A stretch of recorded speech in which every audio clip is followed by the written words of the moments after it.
जी नमस्कार, कैसे हैं आप? आपको अब मैं दिखा रहा हूँ ये जला हुआ, इस चीड़ के पेड़ों के नीचे जो पिरूल गिरा है, ये कुछ हरा पिरूल आने लग गया। सूखा पिरूल गिरा था तो ये जल गया है। ये हरी घास है, ऐसी दिख रही है खेतों में। और जहाँ पर पिरूल था, जहाँ पर ये कहीं कहीं आग जो है पकड़ा नहीं है, इधर कम पिरूल है तो उसको आग नहीं पकड़ा है। जहाँ पर पिरूल ज़्यादा है, यानी चीड़ की पत्ती जो झड़ी हुई है, वो झड़े जहाँ पर ज़्यादा मात्रा में पत्ती झड़ी है तो वो भस्म हुआ है। और यहाँ जहाँ कम गिरी है वो घास बची है बीच बीच में। ये देखो नीचे भी नहीं गई है, आगे देखो हरा घास ज़्यादा है और पिरूल कम है तो उसमें नीचे आग नहीं गई, अपने आप बुझ गया है। नीचे घास हरा घास ज़्यादा होने से, पिरूल कम होने से वो आग बुझ गई है। और जहाँ पिरूल ज़्यादा है तो ये ऊपर से नीचे आया है, पूरा ऊपर तक आग लगी है।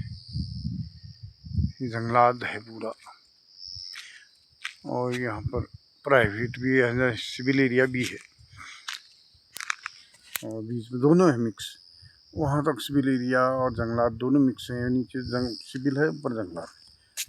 और यहाँ नाप खेत है आगे। ये नाप खेतों में कम गया है, देखिए ये इसमें हरा है, ऑटोमेटिक ही ये आग बुझ गया है। पत्थर हैं ज़बरदस्त इसमें, इनमें ऊपर से ये चीड़ के पेड़ हैं बहुत ज़्यादा।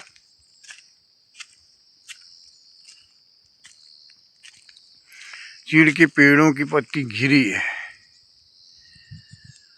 गिरने के बाद पत्ती गिरने के बाद कहीं से आग की चिंगारी इसमें चली गई होगी और पूरा जंगल, पूरा जंगलात में ये फैल गया।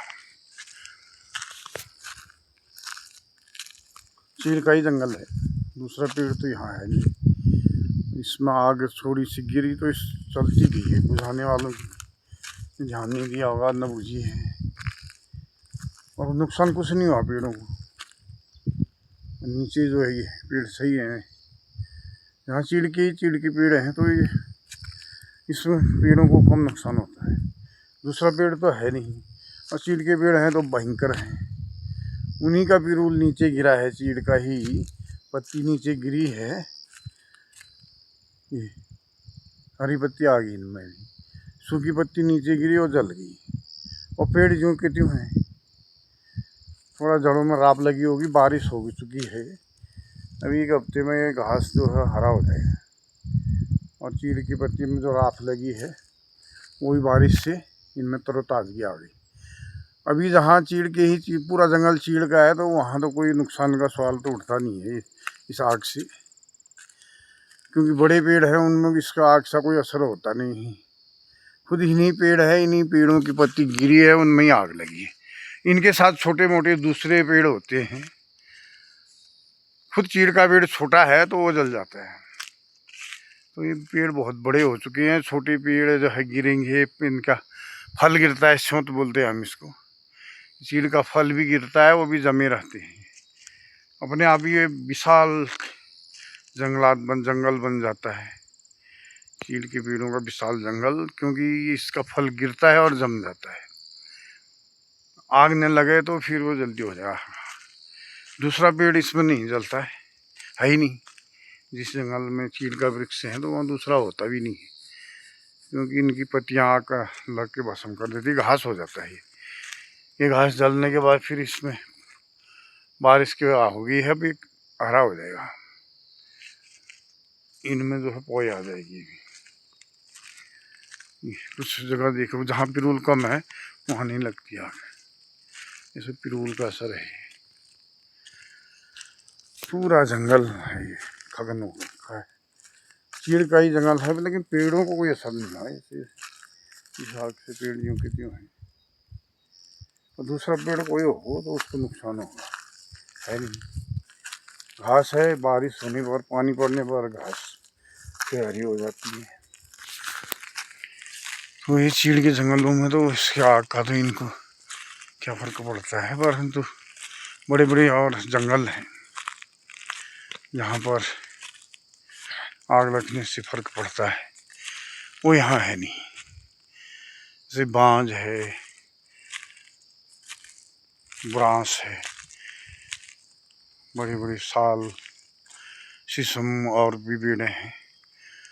जहाँ वो पेड़ होंगे तो वहाँ नुकसान हो जाता है। पूरा जंगल चीड़ का है, पूरे माग लगी है। पेड़ तो अच्छी दिख रहे हैं अभी तो फिलहाल रहे, आग से इनमें कोई असर तो होगा नहीं। सूखे पेड़ भी जो के जो खड़े हैं उनमें भी आग नहीं पकड़ी। सूखा पेड़ तो है भी नहीं यहाँ।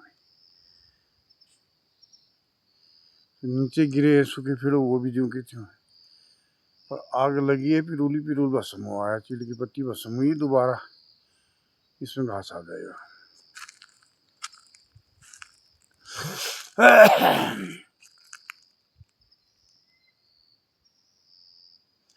यहाँ पर जंगली जानवर वगैरह भी नहीं रहते चीड़ के जंगलों में, क्योंकि बड़े पेड़ हैं, सब दिख जाते हैं।